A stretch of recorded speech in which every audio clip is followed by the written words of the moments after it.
Ah, la température est incroyable actuellement. Au Québec, je ne sais pas qu'est-ce qui se passe, qui a demandé ça, mais une chose est certaine, on ne le disputera pas. C'est merveilleux ce qu'on a comme température. On peut encore aller dehors faire du sport. C'est tout ce que l'on souhaitait. On souhaitait aussi que l'émission Villeneuve, c'est du sport soit là et on est là.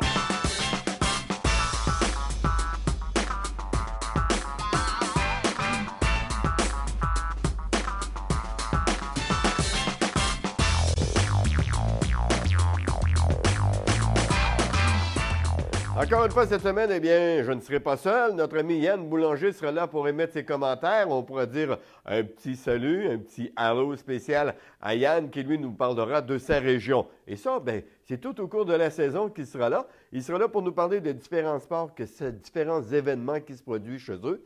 Peut-être que vous n'étiez pas là la semaine passée parce que c'était notre première. Mais il nous a dit son petit bonjour. Puis là, cette semaine, il va poursuivre. Et c'est bien correct comme ça. Je suis très content qu'il soit là. Yann, t'es le bienvenu et je suis persuadé que les gens vont t'aimer beaucoup. De notre côté, eh bien, non loin d'ici, je vais commencer avec un événement qui se produit le soir même où a lieu cet enregistrement, c'est-à-dire à Québec, au Centre Vidéotron, alors que le Canadien de Montréal rend visite aux Pingouins de Pittsburgh. Je regarde les prix, je regarde tout ça, je jette un coup d'œil. Je regarde dans les dernières années ce que nous a présenté le Canadien de Montréal comme club. C'est pas un club de première classe, c'est un club ni de deuxième classe, même des fois c'était un club de troisième classe. Cette année, le Canadien a remédié. Je ne sais pas si c'est parce qu'ils ont compris le message à un moment donné que c'est pas juste Montréal qui fait vivre le Canadien.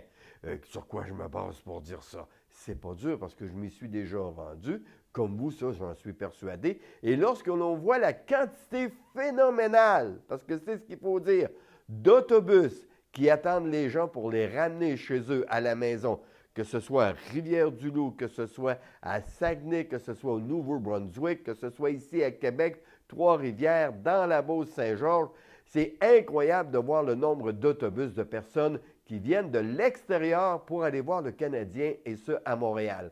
Donc, lorsque le Canadien vient jouer à Québec, c'est sûr qu'il y a des gens du Saguenay qui descendent. C'est sûr qu'il y a des gens de Rimouski, de Rivière-du-Loup, de tout partout qui viennent faire un tour au Colisée. Mais lorsqu'on le présente en réalité un non-respect, parce que j'appelle ça un non-respect, on dit aux gens, bien, si vous ne venez pas à Montréal, vous ne verrez pas le club. Pas plus dur que ça. Mais cette année, ils ont changé leur fusil d'épaule et ça, j'en suis bien content parce que Price est là, Piquet Souban est là. La majorité des joueurs qui vont faire le club sont présents. Ceux qui n'auront pas eu de classe cette année, eh bien, ce sont les Pingouins de Pittsburgh qui, eux, de leur côté, nous auront pas présenté un gros club.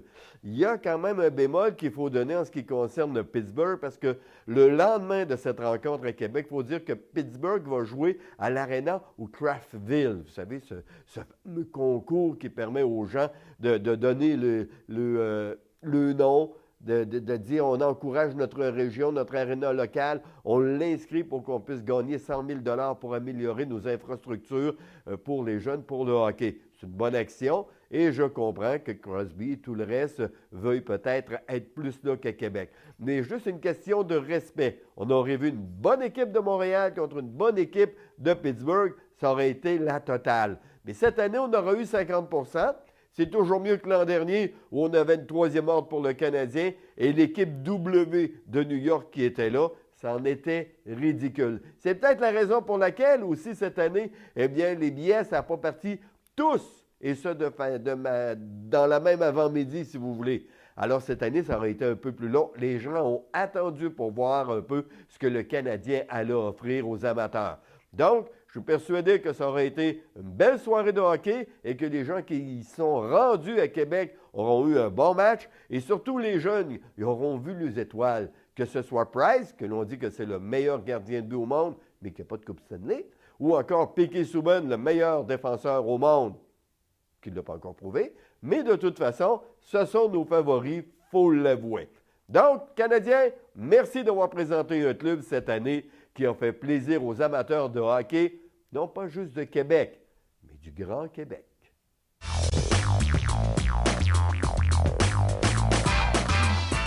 Allez, avant de poursuivre, il faut que je vous parle absolument de notre concours. Ah ah! Vous aimez ça, les concours? Bien, nous aussi. Puis ça va vous donner la chance de gagner 3 mois. Oh, j'ai pas dit 1, j'ai pas dit 2, j'ai bien dit 3 mois d'abonnement de Action. C'est pas dur, vous suivez l'équipe de tournage de la télé locale Action qui vous invite à participer à ce concours. Soyez amis Facebook avec Action TV. OK? Alors, vous allez sur la page Facebook Action TV, vous cliquez « J'aime » et voilà. C'est pas dur, hein? Vous êtes éligible. Donc, on vous souhaite à tous la meilleure des chances et celui qui gagnera ou celle qui gagnera, eh bien, aura droit à 3 mois gratuits de son câble préféré, soit celui de Action. Bonne chance à tous. Écoutez, il faut que je vous parle, mes amis, un petit peu du hockey. Ah ben oui, il faut que je vous parle de la LHBBF parce que là, le camp d'entraînement est terminé là. En ce qui concerne le choix des joueurs et on a déjà commencé les rencontres hors concours. C'est sûr qu'il va y avoir encore quelques coupures, mais après avoir jasé avec Richard Vachon, qui est l'entraîneur du duo Vanilla de Sainte-Marie, eh bien, je vous dis tout de suite qu'on est en train d'avoir une sacrée bonne équipe à Sainte-Marie cette année et ça va être à suivre parce que Richard, de son côté, a des joueurs qui se sont présentés par eux-mêmes. Ils ont dit « Hey, moi, je veux jouer avec toi. C'est pas dur. Je veux jouer pour toi. J'ai déjà joué pour toi. Puis je veux poursuivre de jouer pour toi. » On n'a qu'à penser qu'il y a Betty qui s'en vient ici à Sainte-Marie pour se joindre au Joe Vanilla. Ça va être à suivre cette année. Ça va être des plus intéressants. Autre chose aussi qui va être intéressante, parce que c'est sûr, il y a les seniors, mais il y a quand même du junior à Sainte-Marie, et c'est du junior de qualité. C'est nos Beaucerons. Nos Beaucerons, la saison dernière, je me dois absolument de vous rappeler qu'ils nous en ont fait voir de toutes les couleurs. Ça a été un sacré bon club de hockey l'an dernier, nos Beaucerons de Sainte-Marie. Donc, je vous invite fortement à aller les encourager également. Suivez les horaires dans les journaux. J'essaierai peut-être de vous amener les horaires, mais c'est plus difficile à la télévision comme ça, de vous dire un est là tel soir, l'autre soir, l'autre soir, l'autre soir dans la semaine. On peut aller sur Internet ou encore dans les journaux locaux. Vous allez avoir toutes les dates des rencontres. Vous allez sur le calendrier de la LHBBF. Vous avez toutes les rencontres qui vont être présentées au cours de l'année. Et pour les Beaucerons, c'est également la belle chose, Beauce-Bellechasse. Vous allez voir, tout est inscrit et tout est surtout bien détaillé, les heures, les endroits, les journées. Donc, c'est du bon hockey qui vous attend pour cet hiver. J'espère que vous ne passerez pas à côté parce que si vous passez à côté, vous allez manquer de bonnes soirées. Les embellissements à la chaudière, de tout pour votre espace extérieur avec notre vaste gamme de produits. Faites-le vous-même ou confiez-le à nos spécialistes. Aménagement paysager, architecture de paysage, cours à béton, pépinière. Pour plus de renseignements, embellissementlachaudière.com ou appelez-nous au 418-387-2721.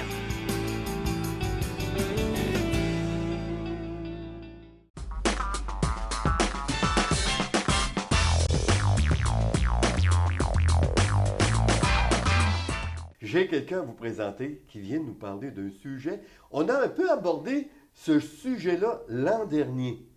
Mais j'aime ça pouvoir, des fois, aller plus loin, en parler un petit peu plus de certaines choses. Et lui va nous en faire connaître un peu plus. Son nom, c'est Daniel Pouliot. Il est avec nous. On lui souhaite la bienvenue. Salut, Daniel. Salut, Serge. Daniel, c'est un plaisir de te recevoir, surtout que tu n'arrives pas seul, tu arrives bien équipé. Oui. Et qu'est-ce que c'est ça? Ça, c'est une carabine de tir de précision à longue distance. OK. Nous, on avait reçu l'an dernier un jeune, un junior, Okay. M. Betty, si je ne me trompe pas, qui lui avait une carabine qui était vraiment différente de la tienne. Toi, tu as passé par là. Tu as passé par lui où on passe actuellement, là. Oui, non, ça a été un cheminement différent. Oui, Ouais. oui, ça a été différent. Moi, c'est plus... parce que lui, il devait être sûrement un cadet. Ouais. Moi, j'ai pas passé par là. Ça a été vraiment juste par passion OK. que ça a commencé. Ça a commencé de bonne heure, quoi? Oui, ça a commencé avec une journée d'initiation aux jeunes quand j'avais 11 ans. Oh oui? Ouais, dans mon... Ouais. Écoute un peu, comment tu as fait pour savoir qu'il y avait une initiation de ça, là? Ben, c'est un de mes amis à mon père, dans le même village où je reste, qui s'occupait d'un club de tir. C'est lui qui avait organisé la journée d'invitation. Puis là, ben, il m'avait invité à aller là. Puis tout a commencé comme ça. OK, bien là, quel village que c'est? À Saint-Osilon, je viens de Saint-Osilon, mais ça OK. avait été à Sainte-Rose de Watford. Il y a un champ de tir là, oui. Ah, OK, il y a un champ de tir là-bas Ouais. spécifique pour ça. Oui, oui. OK, puis c'est là que tu as commencé à 11 ans. Oui, c'est ça. Puis là, tu as trouvé ça le fun. Oui, j'ai trouvé ça le fun. Écoute, est-ce que c'est quelque chose qui demande beaucoup pour un jeune, là, comme toi, tu avais 11 ans, là? Je sais qu'il y a de l'habillement, il y a toutes sortes de choses, mais est-ce que tu as évité ce côté-là ou c'est simplement, comme on dit, en civil? Oui, c'est ça, c'était habillé en civil. OK. C'était juste pour passion. Puis là, plus tard, ben là, mon ami, il m'a invité à aller faire des compétitions provinciales. OK. Ouais, au OK, champ. ça, c'est après combien de temps, ça? Ça fait 5 ans de ça. J'ai OK. commencé des compétitions. OK. Ouais, Là, il a dit ça serait le temps, là. ouais, c'est ça, ça OK. serait le temps. Et puis comment ça a été, la première compétition, là? Ma première compétition, ça avait bien noté quand même. Oui? Oui, mais là, c'est de s'habituer, c'est parce que là, on tire à des longues distances. OK. Comme quand on tire à Québec, c'est à base militaire, c'est 300 verges, 400 verges, 500 verges, puis 600 verges. OK, là, étant donné qu'on est en mètres à cette heure pour bien des Oui. gens qui écoutent aussi, 300 verges, là, c'est 3 pieds multipliés par 3. C'est 1000 pieds. Ouais. C'est quoi 100 mètres, là? J'en ai aucune idée. Hey, nous autres, pas de cette époque-là, nous autres, là. Hein? Ben, sortez la calculatrice. OK. Quand on tombe sur de longue distance, comme ça, 1000 pieds, c'est-tu le maximum? Non, ça, c'est le plus court. Pas grave, hein? Je me reprendrai avec un miroir de reculons ou... non, non. Je vais t'emmener. Oui. Écoute, 1000 pieds le plus court, ça prend combien de temps quand même pour en arriver juste à 1000 pieds? Parce que là, pour toi, c'est juste à 1000 pieds. Mais à toucher la cible, là, vraiment, là. Est-ce que ça prend 1 an, 2 ans pour dire, ben là, je contrôle bien? Non, c'est plus vite que ça. Qu'est-ce oui? qui est difficile, c'est de lire le vent. C'est ça. OK. Ouais, c'est ça. C'est là qu'on voit L'influence. l'influence du vent. Plus qu'on recule, plus que le vent d'influence ça balle. Puis c'est ça qui est difficile là, à gérer. Plus tu as d'expérience, plus que tu es capable de le lire. Puis on ajuste notre télescope en conséquence. Selon la vélocité. Ouais, c'est ça. Disons, sur le champ de tir, on a des drapeaux. Puis là, on essaye de lire les drapeaux. On sait quel sens que le vent est, puis tout. Puis on ajuste notre télescope en conséquence. Ah, OK. Mais là, tu dis les balles, est-ce que tu tires avec des véritables balles, toi, là, maintenant? Oui. Ouais, OK. Puis c'est moi qui ai fait mes balles. En aussi. plus? Oui, en plus. Pour avoir le maximum de précision. Je savais qu'il y en a qui à la pêche faisaient les mouches, mais Oui. là, faire les balles, c'est bon. J'apprends, je découvre, c'est compliqué à faire, les balles. Oui, ça prend. On part pas du jour au lendemain puis à faire des balles. Il faut connaître quelqu'un qui nous monte en enfer. OK, parce que c'est avec quand le même temps. explosif, là. Oui, c'est ça, là. Mais non, ça s'apprend bien quand même. OK, c'est des balles de quel calibre, qu'on pourrait dire? Ben, comme ça, c'est une 2,84 Winchester. OK. Ce calibre-là, mais je peux en faire de tous les calibres. Là. Ah ouais? Ouais. OK, mais ça, est-ce que ça te prend une autorisation spéciale pour faire des manipulations? Non, ça, non. On n'a pas besoin d'autorisation spéciale. C'est juste l'équipement que ça nous prend là, pour faire ça, pour faire nos balles. C'est compliqué ou quand même pas trop? Non, ben, c'est pas compliqué, mais c'est long. Ah oui? Ouais. Disons que, comme quand on fait une compétition, exemple, à Québec, il faut que j'en amener 200 balles. Puis ça doit prendre au moins 7 à 8 heures à faire ça, les 200 balles. OK, puis est-ce que ça, c'est obligatoire, ça? Est-ce que c'est une demande spécifique que le tireur Non, fasse ses ça, c'est propres balles? vraiment juste pour avoir plus de précision. OK, c'est personnel à toi, Ouais, là. c'est ça, c'est en plein Ah ça. oui? Ah, OK. Fait que là, c'est sûr, d'un côté, tu peux pas dire la balle était mal faite ou quoi que ce soit. Ouais. Elle est faite vraiment comme toi, tu le désires. C'est ça. OK. Toi, quand tu vas en compétition comme ça, c'est des distances de combien? Là? Parce que là, tu viens de nous parler de 1000 pieds, que c'est pas loin. Là. Ouais, ben c'est Tu ça. me nerves un peu, là. Ben c'est ça, on tire. Quand on tire à chaque distance, c'est ça, c'est 300, 400, 500 et 600 verges qu'on tire à Québec. OK. Puis comme j'avais été à Ottawa, eux autres, ils marchent en mètres, puis ça va jusqu'à 900 mètres. 900 mètres, c'est 9 x 3, 27. 2700, ça veut dire 3000 pieds au minimum. Là. Quasiment C'est 1 3 kilomètre. Ouais. Ben, c'est ça, je veux le dire. Ouais. Commence à être loin un peu. Oui, ça fait un bon tir. Ça, est-ce que c'est le plus loin que tu tires Oui, actuellement? c'est le plus loin que je tire, ça. OK. Puis, honnêtement, le rendement, est-tu pas pire? Es-tu satisfait? Oui, mais il manque encore de l'expérience, là, mais c'est satisfaisant. OK, mais comme pour toi, là, tu vas, mettons, à ta voix, comme tu dis, là, je fais une compétition, là, c'est 3 fois la distance que tu as à Valcartier. Est-ce que tu as un endroit ici que tu peux pratiquer ou encore dans la région que tu dis, ben là, moi, il faut que je me pratique pour 3... Ouais. Non, il y a juste le champ de tir à Québec qu'on peut tirer en longue distance. Dans la province de Québec, c'est le seul champ de tir qu'on a. OK, Ouais. à Valcartier, Oui, ça. c'est ça, c'est la base militaire. OK, est-ce que ça prend des autorisations spéciales pour pouvoir se rendre là? Non, il faut juste être membre de l'Association de la province de Québec de tir. OK. Il faut être membre de ça. Puis eux autres nous passent le champ de tir. Fait qu'on a accès au chantier comme ça. OK. Est-ce que ça prend un permis spécial pour ça? Non, c'est juste comme les carabines de chasse. OK. C'est le même permis. OK, c'est un permis de chasse que ça te prend? Oui, c'est ça, mais de possession d'acquisition d'armes. OK. Puis c'est comme les autres armes. OK, c'est des armes qui doivent être protégées à la maison. Oui, c'est ça, mis sécuritaire. Ouais. Oui, c'est ça. OK. Je regarde ton télescope. Ça, c'est toujours le côté qu'on regarde. Hein. On voit la carabine, Ouais. on voit le télescope. On dit, hey, ça, là, tu peux viser. Nous l'expliquer un peu. Tu as ici à gauche, à droite. Oui. C'est que tu as là-dessus. Là? Ça, c'est les ajustements en hauteur, parce que quand on tire loin, il faut ajuster notre télescope en conséquence. OK. Puis ça, lui ici, c'est pour le vent, gauche-droite. OK, Tout tantôt, ce dépendant- que tu nous parlais, la vélocité, tu Ouais. calcules ta vélocité C'est du ça. vent, puis Puis ton c'est angle. c'est avec ici qu'on ajuste ça. Là, Ton qu'on influence, c'est là que tu peux Ouais. la contrôler. corrige. Ouais, c'est ça. OK. Puis l'autre côté, lui, c'est quoi? C'est la Ça- clarté? Ouais, c'est ça, pour que à chaque distance, on ajuste notre télescope pour que ça soit clair. OK. Ouais. Et puis ça, c'est un télescope qui nous permet de bien visionner jusqu'à combien?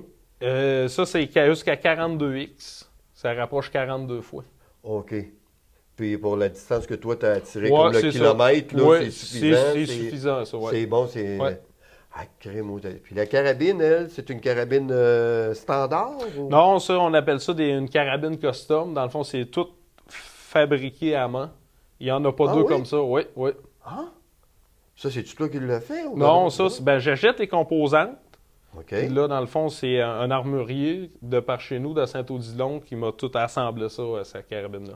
OK. Ouais. Donc, toi, tu décides, tu dis, ça, c'est le boîtier que je veux, c'est la forme Oh. idéale pour ma main, pour Ouais. l'épaule. C'est ça. Parce que je vois que tu as un bon coussinet quand même. Oui, là. oui, c'est ça. Ça donne une bonne poussée, quoi. Oui, oui, ça donne une bonne poussée.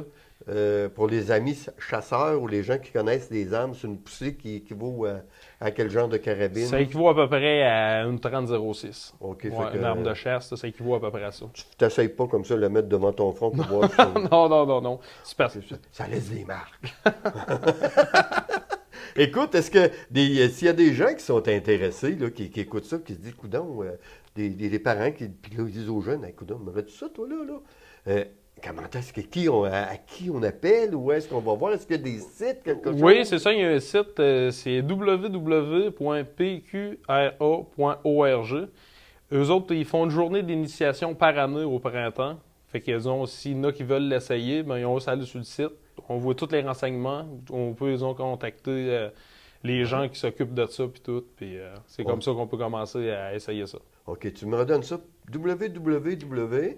Point, PQRA. Qui veut dire?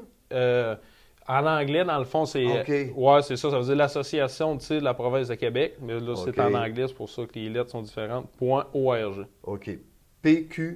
RA. Regardez dans le bas, regardez. Ah, Josiane, elle vient de nous mettre ça là. Hein? C'est justement dans le bas de nous autres. On est correct. Alors, prenez note de tout ça. Puis est-ce qu'il y a un numéro de téléphone ou bien on Non. y va par le site Ouais, puis par toutes le les site. informations? Toutes les informations sur le site Internet. Hey, écoute, Daniel, je te remercie, c'est le fun, c'est intéressant. Puis je vois, avant de partir, le pied que là, est-ce que c'est ton pied de compétition? Oui, c'est ça, c'est mon pied puis ma poche de compétition. On tire à plat ventre à terre avec ça. Ah oui? Oui, on tire à plat ventre à terre. OK, parce que le jeune qui était venu nous voir, lui, c'était sur un stand, Oui. OK, que la carabine était placée, là. Oui. Puis toi, c'est à plat ventre. Oui, à plat ventre à terre. Parce que là, aux distances qu'on tire, il faut être stable, il faut que ça soit stable. Là, on ne pourrait pas tirer OK. à bout de bras avec ça. Mais est-ce que vous êtes obligés, vous autres aussi, d'avoir un habit ou des vêtements? Non, Ou non. c'est vraiment des vêtements Ouais. civils? Ouais, c'est ça. Dans l'état civil, puis dans la classe que je suis, c'est ça. Ça prend un trépied, une poche en arrière, allongée à terre, puis c'est ça, nos restrictions qu'on a. OK, mais est-ce que toi, tu montes de grade, mettons, est-ce qu'il y a d'autres exigences? Non, dans la classe que je suis, ils appellent ça F-Open. Puis c'est ça. On choisit le calibre qu'on veut, puis les équipements que j'ai là, puis c'est tout. OK, fait que est-ce que tu es un senior maintenant? Est-ce que tu fais partie des seniors? Ouais, comme c'est là, je fais partie des experts OK. à date. Puis on peut monter jusqu'à. Là, eux autres, ils appellent ça ultra expert, là, encore plus haut. OK, question de même. Ouais. On est tous les deux, là. OK. Quand les gens de l'armée voient un gars comme toi qui arrive et qui tire avec précision comme ça, est-ce que des fois ils disent « Nous avons besoin de toi » Non, ça n'a pas aiguisé Non. ça encore. Là. Ça fait qu'il va encore. Viens te joindre à nous, comme Oui. disait la publicité. Je n'osais pas dire la publicité, mais c'était ça en réalité. Viens te joindre à nous. Mais est-ce qu'ils vous regardent? Est-ce qu'ils... Non, Des fois, ils assistent à vous? Non, quand on va sur le champ de tir, c'est juste des civils. OK. Qui est là. Ouais. Ah, Ils nous passent le champ de tir, puis c'est juste des civils quand on tire. OK, vous regardez avec des jumelles à un demi-kilomètre de là. Ouais, peut-être. Ouais. Écoute, Daniel, je te remercie beaucoup d'être venu nous voir, de nous avoir parlé comme ça de ta passion. Je trouve ça intéressant. Est-ce qu'il y a autre chose, une question que j'ai oubliée ou non, ça ça touche pas complète mal bien, tout? oui. Oui. Bon, ben écoute, une bonne saison. En passant, c'est combien de compétitions par année? Est-ce que c'est un choix personnel du nombre de compétitions? Oui, Ben, c'est tu moi dois- qui choisis, mais disons, si je déciderais toutes les faire, il n'en reste qu'une dizaine par été. Ah oui? Ouais, c'est OK. une dizaine par été. OK, c'est juste l'été, l'hiver? Est-ce que Ouais, vous non, avez du tir d'hiver? Non, ben on pourrait en faire, là, mais on n'en fait pas. Là, Parce dans que la le ski de neige, fond, là, là, ouais. comment ils appellent ça? Je me souviens pas. Comme un triathlon, là? Ouais, Là, non, les non, autres font du tir, là. Ouais, non, nous autres, on pratique pas ça. Vous ne pratiquez pas l'hiver à Non. l'extérieur? Non, là? non. OK. Ben, merci beaucoup, Daniel. C'est moi qui te remercie, Serge. Bonne saison, merci bien. Là, je vous ai dit qu'on avait du nouveau. Je ne vous quitterai pas comme ça. Parce que là, imaginez-vous donc qu'on a des studios aussi à Mégantic. Puis à Mégantic, il y a un gars qui s'appelle Yann Boulanger. Il s'est dit, pourquoi c'est fait que c'est? J'en parlerai pas de nos activités de chez nous. Alors, on va aller le rejoindre immédiatement pour qu'il nous parle de ce qu'est-ce qui se passe à Mégantic. Son nom, c'est Yann Boulanger. Oui, merci Serge. Cette fin de semaine, 3 matchs pour les béliers de l'école de la Polyvalente Montignac. 3 matchs présentés au terrain de football de la Polyvalente Montignac. Les 2 premiers samedi, le 3e dimanche. Alors, le premier match avait lieu à 10h samedi. L'école de Drummondville était là pour affronter les béliers, l'école Jean Raybaud. Une école de 2e année, donc on a quand même beaucoup de jeunes joueurs et ça a paru sur le terrain. Une victoire de 88-0 des béliers Benjamin. Une victoire facile. On a plusieurs joueurs expérimentés du côté des béliers Benjamin, tandis que du côté de l'école Jean Raybaud, on a plusieurs jeunes et tout fonctionnait du côté des béliers Benjamin. Donc on a vraiment, mais vraiment eu un match facile. Ça a été plaisant pour les joueurs et à la toute fin, on a fait jouer tout le monde était content et une belle victoire, 88-0 pour les béliers Benjamin. Par la suite, les béliers juvéniles. Là, ça a été un petit peu plus compliqué. Une victoire contre Grimby par la marque de 44-42. Un match qui était 30-21 à la demi et ça a vraiment changé du tout au tout, là. Début du 3e quart, l'équipe de Grimby est revenue dans le match. Ils ont pris l'avance 42-30 et là, la remontée des béliers juvéniles. On a créé l'égalité 42-42 et en fin de match, un toucher de sûreté. Donc, sac du quart dans la zone de but. Ça donne l'avance 44-42 aux béliers juvéniles et ça donne la victoire du même coup. Donc, une fin de match excitante du côté des béliers juvéniles. Parlons-en de fin de match excitante. Le match des cadets de dimanche face à l'équipe La Frontalière. Vraiment un match très intéressant. 34-32, la victoire des béliers cadets. C'est un match qui s'est déroulé, là, un touché du côté des cadets de la Polyvalente Montignac, un touché du côté de la Polyvalente La Frontalière. C'était vraiment chat et la souris. Donc, ça a vraiment été tout un match. À la toute fin de la rencontre, avec une marque de 34-32, la Frontalière a eu la chance de gagner la rencontre sur un placement. Mauvaise remise, repris par les béliers cadets de la Polyvalente Montignac. Et victoire, cette victoire s'est concrétisée avec ce jeu en fin de rencontre. Donc, l'année dernière, à pareille date, les béliers avaient une fiche de 0-8. Maintenant, on se retrouve avec une fiche de 8-0. Donc, ça va vraiment très, très bien pour les béliers. On poursuit avec le Turmel Juniora. Premier match de la saison régulière cette fin de semaine. Victoire facile de 9-1. C'est un match qui était présenté au CSM avec Mégantic. 9-1 contre Haute-Beauce. 3 buts pour Jean-Sébastien Vachon. 2 buts pour Shane Cameron. Donc, domination complète. Le prochain match du côté du Juniora, ça va être présenté cette fin de semaine, samedi, contre East Broughton. Et on parle du Turmel Senior en terminant. C'était le premier match hors concours la fin de semaine dernière. Victoire de 5-3 contre le hockeyprofil.com. Une victoire signée Philippe Bolduc et Louis-Charles Hallé. On avait plusieurs jeunes de Lac-Mégantic en uniforme. Premier match officiel de la saison, c'est vendredi soir au CSM, 21h contre le Tomahawk de Donnacona. On aura aussi un match à l'extérieur. Ça sera présenté samedi soir du côté du complexe Thibault GM de Sherbrooke. Alors, 2 matchs pour débuter la saison pour le Turmel Senior de Lac-Mégantic.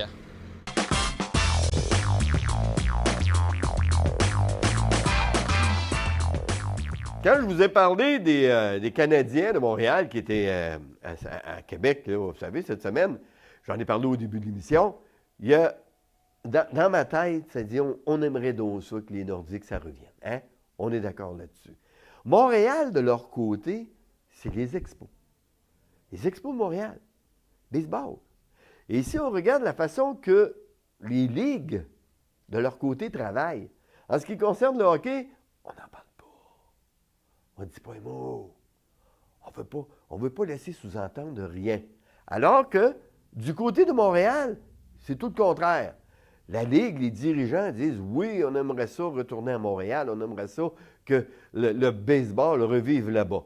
La seule chose qui m'inquiète un peu pour Montréal, c'est que Québec, eux, pour le hockey, ça a été une vente alléguant que c'était les salaires qui allaient être trop élevés, qu'on ne serait pas capable de faire vivre un club. Et à Montréal, ça a été la non-présence des amateurs de baseball. Les deux ont des raisons majeures pourquoi les clubs ont disparu. Et les deux veulent avoir des clubs. Je me dis, ça va prendre des reins solides autant du côté de Québec que du côté de Montréal. Les deux auront l'euphorie du retour d'un club. Mais est-ce que les deux seront en mesure de faire vivre des clubs? J'ai hâte de voir. Parce que Montréal, avant, le baseball, où il n'y avait plus de gens qui allaient, il n'y avait pas de soccer. Et on sait qu'actuellement, le soccer est très populaire. Donc, ce sera à suivre de près le développement de Québec en ce qui concerne le hockey et Montréal en ce qui concerne le baseball. Je vous ai parlé de soccer. À Montréal, le soccer, avouons-le, c'est populaire, pas à peu près. En plus, ils sont allés chercher un dénommé Drogba qui s'est permis de nous donner un bon exemple de ce qu'il sait faire. C'est un joueur de soccer majeur. Les gens se déplacent pour aller le voir. C'est un gain énorme en ce qui concerne le soccer à Montréal, la venue d'un tel joueur. Mais quand je vous parle de soccer, vous savez, en Europe, c'est populaire le soccer. Et des fois, il y en a qui nous montrent des choses qui retiennent beaucoup notre attention. Vous savez, lorsque le pointage est égal, on fait des lancers de pénalité. Les buts, là, c'est large comme le mur en arrière de moi et le pauvre gars est là tout seul. Il arrive des fois que le coup de pied va se donner pour que le ballon ait un endroit et le gardien le reçoit en plein visage. C'est pas drôle, mais des fois, c'est drôle. Vous allez comprendre. He looks a bit worse for wear, but ready for round two. And Shaw takes a moment. Here he goes with the approach. Oh! Sterling with a fantastic dive. The ball flies straight through his hands and once again strikes him straight in the schnoz. And let's see it again on the old instant replay. Oh, every excruciating detail captured in HD perfection. Clocked at 129 kilometers per hour. Sterling does not look well. 2 wonderful saves and 2 definite concussions. They may replace him at this point. He's done all he can. Yes, as his trainer takes him off the field like a mustached lion dragging a gazelle through the Serengeti. Adieu, Scott Sterling. Adieu. Sterling! The man! The myth! The legend! 3 perfect blocks by Sterling and his cat-like face reflexes. Absolutely incredible. Though I must say, Sterling does not look well at all. Well, you know football players like to add a bit of drama, don't they? They're gonna take him out. No, wait! They brought him a chair! Oh, a bold move by the manager!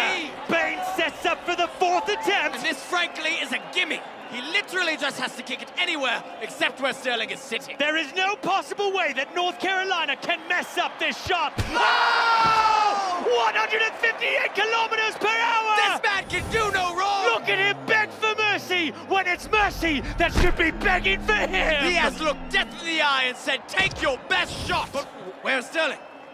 Oh, he seems to be crawling away from the goal. What is he doing? He's throwing away the bat! Oh! Sterling has done the impossible! I can't believe it! Look at that! He played it just right! What incredible instincts to crawl away from the goal like that! And his teammates rush the field, happy as a lark as they slide in! A Bernini sculpture of a finish!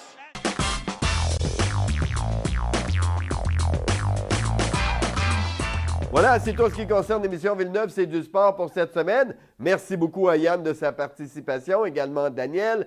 J'espère que ça vous a plu. Si oui, dites-le à vos amis et surtout, soyez des nôtres la semaine prochaine.